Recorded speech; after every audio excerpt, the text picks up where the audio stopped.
So, Rose is my second child, and she had febrile seizures, 12 of them actually, which should have been labeled epilepsy a lot sooner.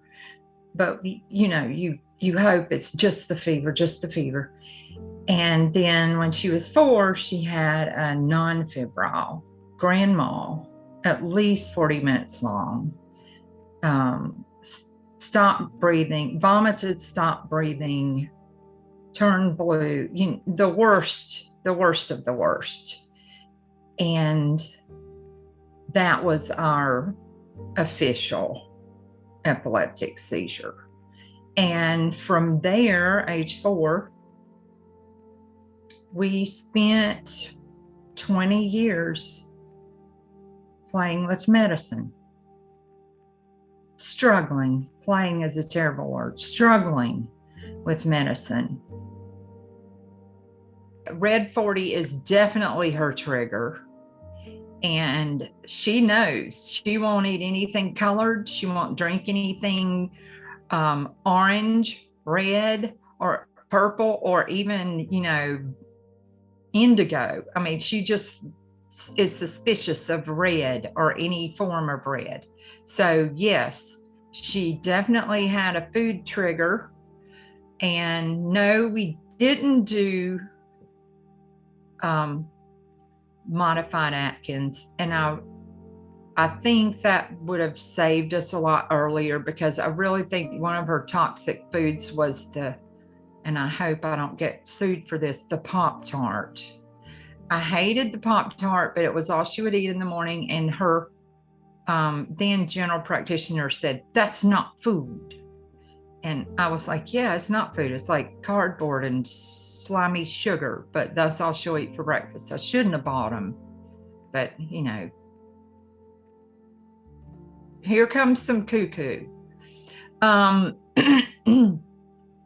People's diets are so varied that it's hard to figure that out. But our neighbor had a beagle who had seizures, and he could not eat any of the food that had, the little bags with the little noodly looking things that are red and brown. And he couldn't eat that. He'd have a seizure.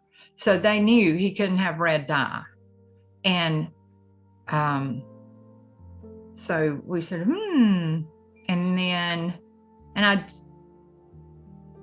I'd already done some research and found iffy, but remember, this was 20 years ago. Before, the internet wasn't even really up. And so the turning point for us with the red happened at a horrible, horrible time. I was teaching anatomy and phys at the community college at night. I had to take Rose with me to teach. So she'd stay in my lab while I lectured, and then we'd come into the lab. Well, my lab stunk because we were dissecting cow hearts. Sorry, gross. I know, but it's interesting. And so the lab stunk.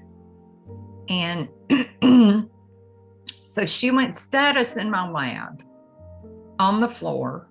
But these were people trying to get into nursing school. A lot of them were CNA. So I had plenty of help. And so when we were going back going, what the heck happened? And she was trying to blame it on the cow heart and the stink and all that.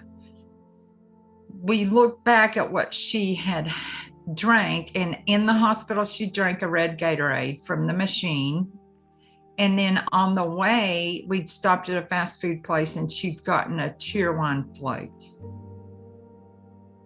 And it was status, man. I was scared. And she didn't come around till after 11 o'clock. So the security guard had to help us to the car. My nursing students wanted to stay with us on the floor. And I'm like, ladies, you have to work tomorrow. Go home. Because they were so shaken by that. One little girl just sat on the floor beside me and cried. Just couldn't stop. And then I found out later, when she stopped crying, that her brother had seizures, and they didn't even know about Diastat. See, I did Diastat shamelessly. I put my lab coat over her rear end and gave her a Diastat injection. And that girl cried and cried. And then I find out later it's because her brother had seizures and they kept having to take him to the emergency room. They didn't know anything about Diastat. Nobody had ever told them. That's the kind of thing that just, I have the stories, man. I just, once you get in this community and people trust you, they come out of the woodwork and tell you things they have never told anybody else. It's just, do what you're doing. It's important, Michelle.